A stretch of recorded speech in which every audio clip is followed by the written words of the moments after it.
Hi, I'm Annie Fitzsimmons. I'm your Washington Realtors legal hotline lawyer. This is another video in our series entitled Overconfident Sellers plus Overeager Buyers equals Broker Liability.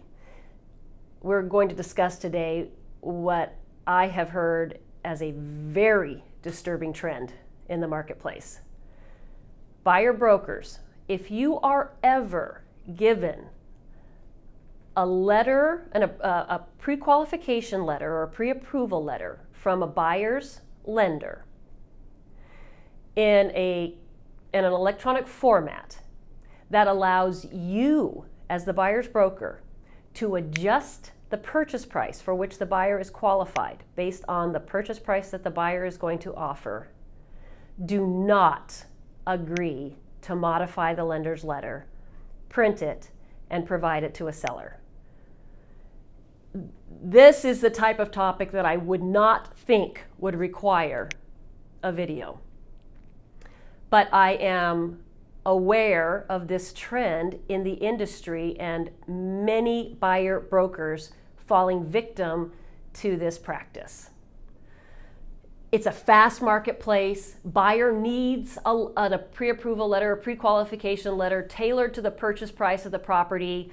If they're going to be offering $400,000, they don't want their pre-qualification letter to say $500,000 because then the seller knows they have all that room to go up.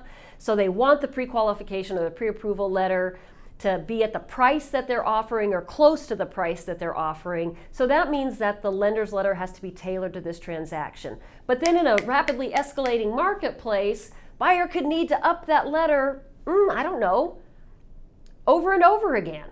And lenders aren't available, and lenders can't do it, and so the lender sends to the buyer's broker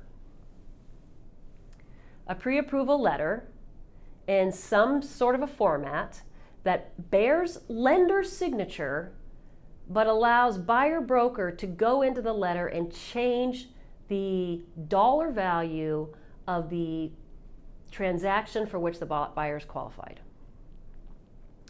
Buyer brokers don't do that. Buyers and lenders need to figure out the solution on their own. Buyer brokers, if you do that, and it turns out that you adjust the purchase price on a property, on a buyer's pre-approval letter, and you send that to a seller, and a seller bases their acceptance of buyer's offer on that pre-approval letter, and then buyer's not pre-approved for that, and lender says, I never said that, or it comes out, buyer brokers, that you were manipulating the lender's pre-approval letter. You have no licensing for that. That is beyond the scope of any duty that you owe to your buyer. That is not the provision of real estate brokerage services. You're probably not covered by your E&O insurance for whatever liability may come from that. There is absolutely no justification for the practice.